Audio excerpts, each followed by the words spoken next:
Jangan lupa untuk subscribe, share, dan nyalakan lonceng notifikasinya sebagai bentuk dukungan kamu.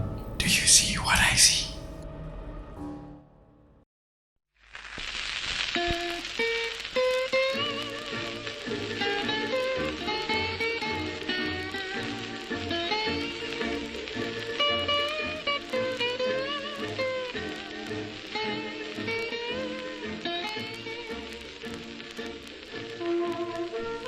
Halo, selamat pagi. Ketemu lagi dengan saya, Riz Megawarna. Jadi, hari ini saya akan bercerita mengenai rumah nenek saya, di mana sebagian besar masa kecil saya habiskan di sana. Dulu, ketika saya masih SD dan SMP, karena sekolah saya dekat dengan rumah nenek,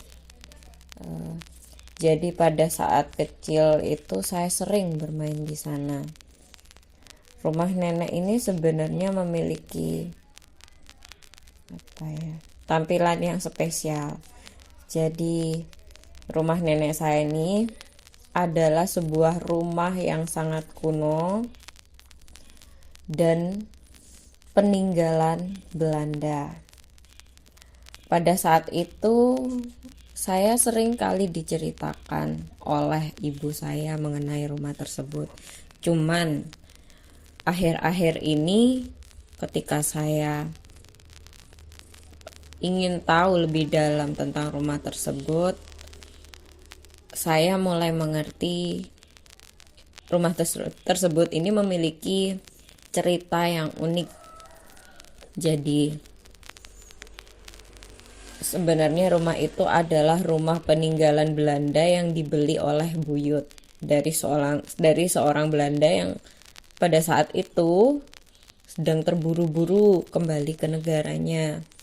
Karena ya kita tahu sendiri pada saat mereka itu sedang terburu-buru itu karena ada Nippon, tentara Jepang yang ingin menguasai Indonesia juga. Jadi kalau sampai mereka bertemu dengan Nippon, yang ditakutkan adalah mereka akan terbunuh.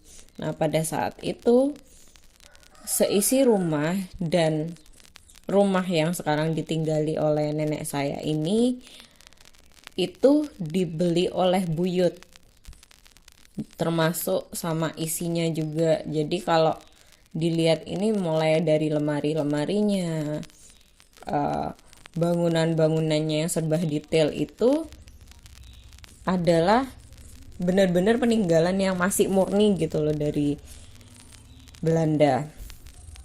Nah,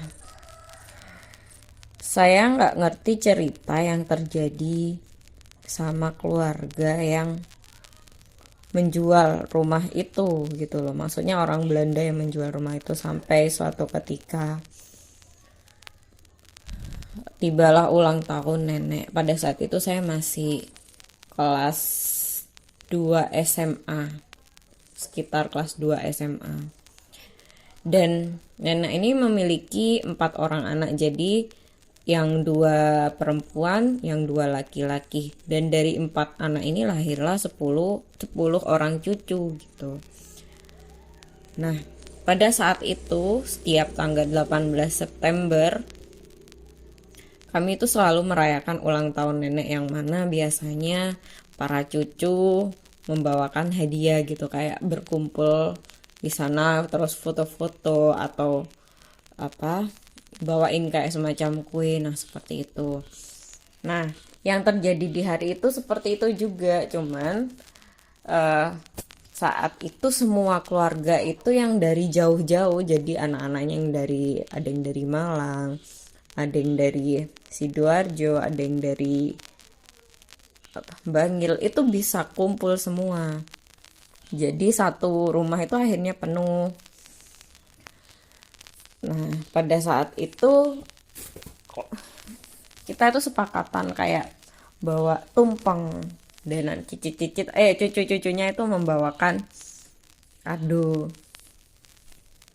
Mereka bawa dong kado masing-masing tiap anak, dan yang bagian orang tua atau ibu anak-anaknya si Mbah ini membawakan tumpeng itu tadi, ada yang bawa kue juga. Terus kita memanjatkan doa dan setelah itu kita foto-foto bareng pada saat si Mbah ini, si yang saya ini buka kado-kadonya. Jadi kayak yang seru gitu kan ekspresinya. Sebenarnya pada saat acara itu kami nggak mengalami keanehan ya, cuman pada saat itu tuh mendadak seperti kayak yang hawa bagian dalam rumah ini panas banget, kayak yang pengap gitu, nggak seperti biasanya. Padahal bagian pintu bagian ruang tengah ini kan memiliki pintu di bagian kiri lah. Kalau dari samping itu, dari bagian kiri itu ada pintunya itu ada dua, terus di bagian kanan ini ada dua tempat tidur, ada dua kamar, dan pintunya khas pintu Belanda yang besar itu, yang kayu seperti itu sudah dibuka. Kenapa masih terasa panas? Padahal saat itu bukan, kalau nggak salah sih bukan musim hujan, karena saya masih ingat banget pada saat merayakan ulang tahun nenek ini, kita itu bisa berangkat sama pulang itu nggak mengalami kendala dalam hal cuaca seperti kehujanan, kepanasan atau apa, itu kita nggak. Jadi dari pagi memang udah kayak saling bahu-membahu sampai kemudian kumpul setelah maghrib, terus dilanjutkan acara berdoa, terus membuka kado, lalu foto-foto dan mengucapkan harapan-harapan buat si nenek. Sampai akhirnya kita pulang ke rumah masing-masing.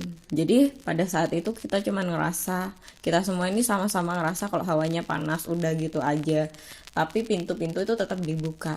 Nah, sekitar 2-3 hari setelah acara, kan setiap keluarga membawa kamera masing-masing untuk foto momen-momen ulang tahun nenek itu. Nah, ternyata saat keluarga kami cek, ya maksudnya dari keluarga yang khusus punya kamera, kami tuh cek di laptop, itu ada beberapa gambar yang menurut kami itu sangat menarik untuk diceritakan di sini. Jadi pernah baca nggak mengenai kemunculan makhluk halus dalam kamera? Biasanya kan ditandain, kalau kita cari ya artikelnya, biasanya ditandain dengan kemunculan orbs. Orbs itu yang warna kayak gelembung-gelembung putih gitu. Nah, itu yang kami lihat di bagian foto pertama. Jadi kayak foto bagian awal-awal itu banyak orbsnya gitu. Kita kan heran, kok banyak banget orbsnya, padahal kamera pun dalam kondisi baik gitu. Jadi kayak ada 2 foto pertama orbsnya ini banyak, dan orbsnya tuh kayak berbagai ukuran gitu loh. Jadi ada yang dari yang paling kecil sampai yang kayak ya besar, tapi nggak besar banget, mungkin besarnya tuh kayak segenggam gitu. Yang kecil itu kayak berupa bintik-bintik. Lah di foto berikutnya orbs itu kelihatan lebih besar. Jadi kayak seolah-olah orbsnya ini mengembang. Nah, oke, kita lanjut lagi buka file-file yang bagian pertengahan. Ketika si nenek ini mulai membuka kado dan ekspresi wajahnya kayak senang gitu, kayak ngucapin terima kasih, terus melukin satu-satu cucu-cucunya lah gitu. Nah, waktu pembukaan kado ini yang bikin aku kaget, karena kan posisinya nenek ini di tengah toh, di bagian tengah, dan kuenya tuh ada di depannya, sementara di bagian belakang ini adalah ruang tamu, tapi ada kayak pintu penutup, kayak istilahnya pintu tutupnya itu ada kacanya khas Belanda yang seperti biasa. Jadi bagian bawahnya ada kayak semacam kayu-kayu gitu yang berongga gitu loh. Terus di sana yang bikin saya dan adik-adik saya rasanya seperti merinding itu karena di tampilan kaca belakang nenek seperti ada beberapa orang beberapa orang seolah-olah itu ngelihat nenek dari sana, dan wajah-wajah mereka ini seperti bukan wajah yang Indonesia, jadi kayak yang apa ya, matanya itu lebih besar, sementara itu hidungnya kelihatan rada mancung dan bibirnya kecil-kecil, jadi kayak imut-imut gitu. Dan yang bikin aneh, di bagian jendela seolah-olah yang ngintip itu lebih dari 3 orang. Kalau bisa dihitung di bagian foto itu ada sekitar 6 sampai 7 orang. Dan ada beberapa sosok seolah-olah kayak ikut masuk ke dalam pesta. Jadi setelah dilihat di dalam foto itu kayak yang apa sih, kayak ada bayangan putih yang berkelebat gitu di beberapa bagiannya. Terus kita buka lagi dong, kita mikirnya apa ya, mungkin kameranya aja, tapi terus kita buka lagi terus sampai akhir gitu. Nah, di beberapa foto berikutnya ada 2 atau 3 foto juga ketika di close atau didekatkan ke wajah si nenek ini, nenek saya tadi. Nah, itu bagian mulutnya terlihat hitam sekali dan bagian matanya seolah-olah juga ikut menghitam.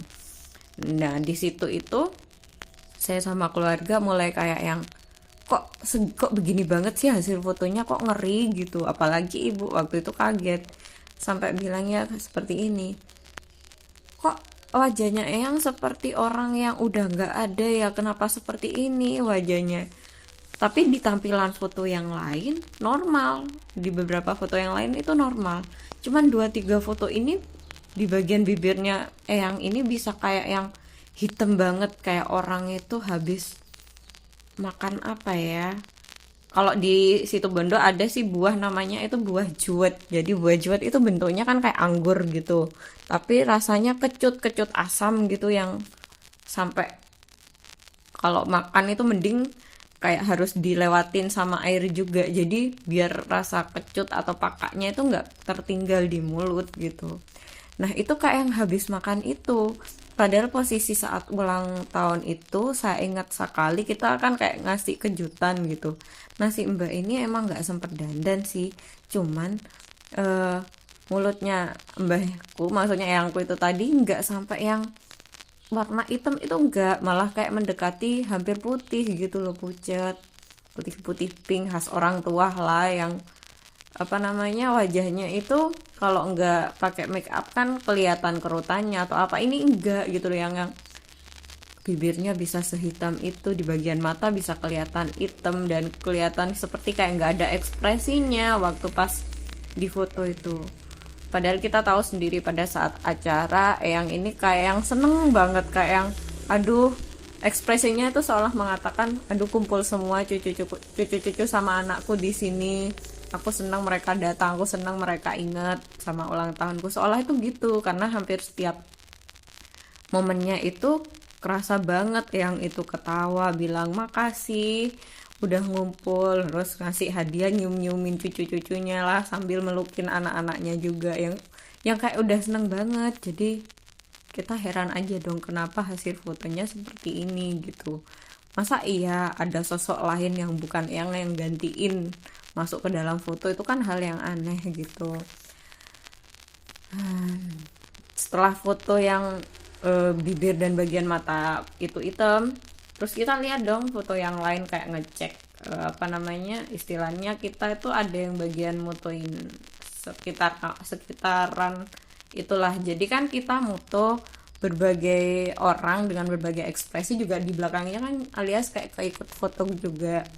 Nah, itu ya seperti yang aku tadi bilang di awal, sosok-sosok yang ada di bagian belakang jendela itu mulai tambah lama tambah jelas, sampai kita pun heran ada kayak sekitar ya 1 atau 2 orang itu sosoknya menyerupai kayak semacam kakek-kakek, dan satunya itu bapak-bapak. Sempet sih itu kan sebenarnya kalau misalnya dilihat ya, itu mungkin sekitar foto dan acara ini karena itu SMA momennya, mungkin itu sekitar tahun 2007, 2008 momen itu terjadi.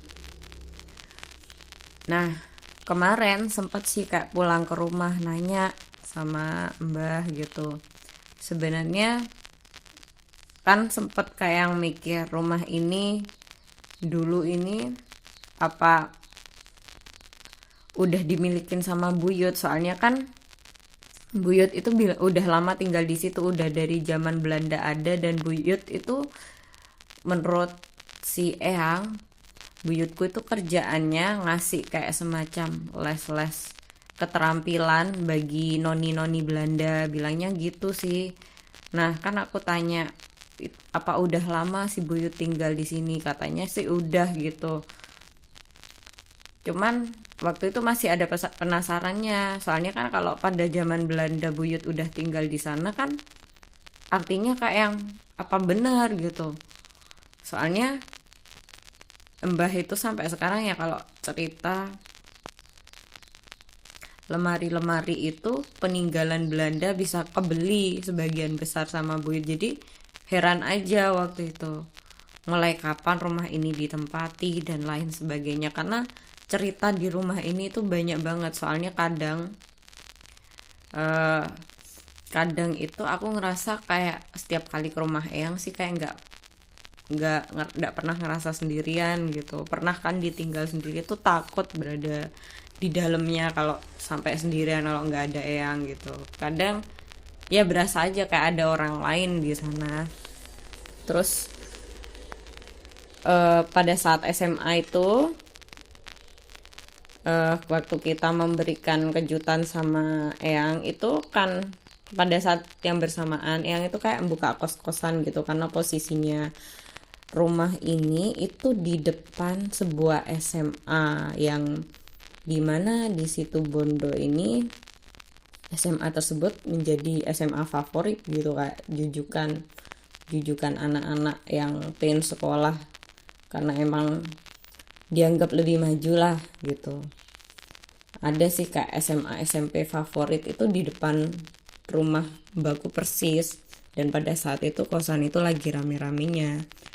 Sampai suatu ketika jadi kita berjalan kayak mundur lagi karena sekarang saya udah lulus kuliah gitu.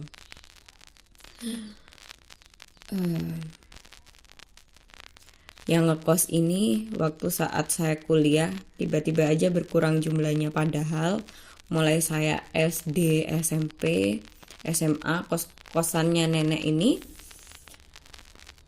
rame banget. Jadi rumah Belanda itu di bagian kirinya sama di bagian belakangnya itu dibangun rumah-rumah kecil di dalamnya. Jadi kayak dibikinin kamar-kamar gitu maksud saya. Terus ada tempat tidurnya, lemari, meja rias, terus kaca rias ding. Terus habis itu sama meja belajar. Nah, banyak dulu yang ngekos di sini. Sampai suatu ketika saat kuliah, kos-kosan ini tiba-tiba aja mulai sepi, dan sepinya tuh kayak yang cepat banget. Saya sampai heran kenapa gitu. Dan beberapa anak yang kos saat itu kan saya SMA. Nah beberapa itu saya berteman dengan mereka kan, kayak yang dekat banget. Tapi yang kita itu kalau ketemu saling nyapa gitu loh. Terus pada saat kuliah kan aku balik ke rumah nenek, kayak sering gitu main-main ke sana. Kan tanya kok kenapa yang ngekos itu tambah sedikit, yang kok tambah sedikit banget, tambah lama, biasanya rame. Gak ngerti kenapa kok tahu-tahu ini tambah sedikit. Kan otomatis saya sebagai cucunya langsung kayak penasaran dong, ada apa ini gitu. Jadi pada saat kuliah itu saya bikin akun Facebook lah waktu itu. Terus langsung nyari nama anak-anak yang ngekos dulu. Nah, jadi waktu SMA itu saya cari semua, kan saya masih ingat namanya siapa, karena mereka itu sering kayak bikin nama gitu, tahu-tahu ada di depan apa namanya, ditulisin di depan pintu lah, atau ada buku yang di luar gitu mereka lupa masukin, terus ada nama lengkapnya. Jadi aku masih ingat dengan nama-nama itu, langsung aku cari di Facebook. Hingga suatu ketika ada beberapa nama yang aku masih inget banget gitu loh tampilan anaknya, dari yang ramah, rambut pendek, terus yang sering kumpul bareng adalah anak bertiga berempat cewek gitu. Jadi langsung aku cari dan akhirnya ketemu. Lalu mereka itu istilahnya aku stalking lah ya ke akun-akunnya, sampai pada sebuah kayaknya postingan di sekitar 1-2 tahunan. Jadi di sana itu mereka kumpul semua, ternyata di postingan itu yang ngekos itu ada sekitar 10 anak kalau enggak belasan anak. Nah, mereka membahas tentang kos-kosan yang ditempati sama nenekku ini. Di sana ternyata mereka tuh curhat panjang lebar, dan aku itu ngebacain satu persatu gitu dari postingan itu, yang katanya mereka melihat ada satu sosok, dan itu kayak sosok anak Belanda gitu yang tinggi cantik gitu, seperti itu. Mereka sering lihat di beberapa bagian rumah, kayak tahu-tahu muncul, tahu-tahu hilang, masuk mana. Dan ternyata yang bikin mereka takut untuk ngekos di sana lagi itu ya salah satunya karena itu gitu. Akhirnya kan ngerti, walah ternyata. Nah, dari sana akhirnya saya kan penasaran, ini nih yang punya rumah sebenarnya selamat enggak sih nyampe Belanda, kok banyak makhluk halus, atau iya seperti yang ada di foto itu, kok banyak penampakan yang masih menyerupai orang-orang yang dulunya tinggal di sini. Jadi otomatis saya tanya sama ibu, siapa sih dulu yang ninggalin rumah ini gitu. Akhirnya ibu cerita, ya dulu emang itu ditinggalin sama orang Belanda, cuman pada saat itu karena ada info orang Jepang mau ke sini, jadi mereka buru-buru ngejual rumah sama ngejual perabotan dan dibeli sama buyut. Nah, seperti itu. Pernah sih suatu ketika aku kayak antara tidur istilahnya itu pernah itu sekitar kelas 4-5 SD, dan aku masih ingat kejadian ini. Jadi waktu itu aku kecapean gitu, main kejar-kejaran lah apa gitu. Waktu kecil kan masih tomboy lah, kayak main sepak bola bareng, atau sampai naik-naik pohon jambu atau pohon apa itu, pokoknya istilahnya yang masa kecilnya itu nakal banget gitu loh aku. Dan waktu sekitar habis isya itu aku capek banget, jadi tidur itu di depan TV, yang mana saat itu masih ditemani sama Mbak. Nah, pada saat itu ketika tidur aku ngerasa aku mendengar suara kayak apa sih itu, meja yang didorong kalau di rumah sakit. Dan di posisi mimpi itu aku bener-bener ngeliat kayak yang tempat tidur dorong itu malah masuk ke dalam rumahnya mbakku, dan di atasnya itu ada kayak orang Belanda gitu ya.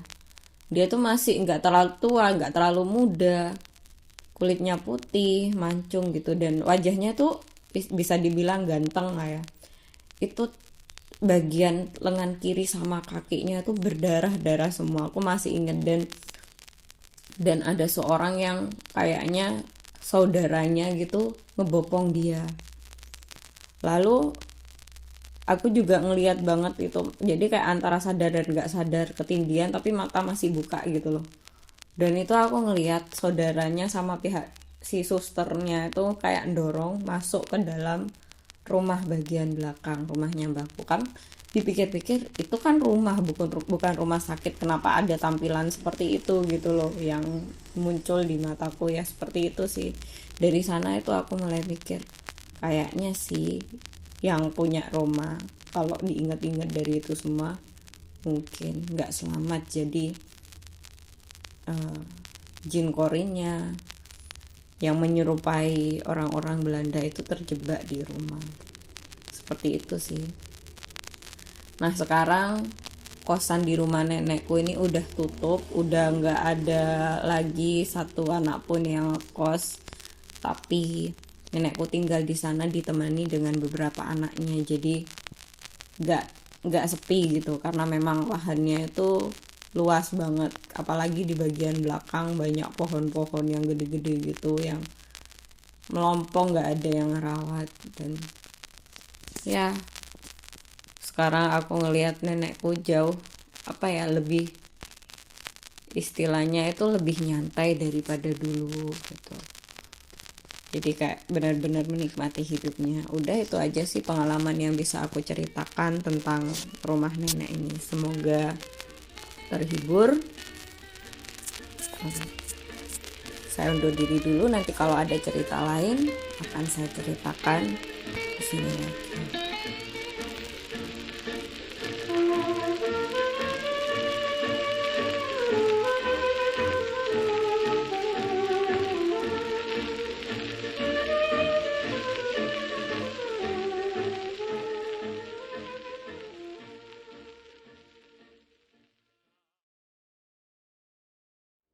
Kamu juga punya pengalaman horor?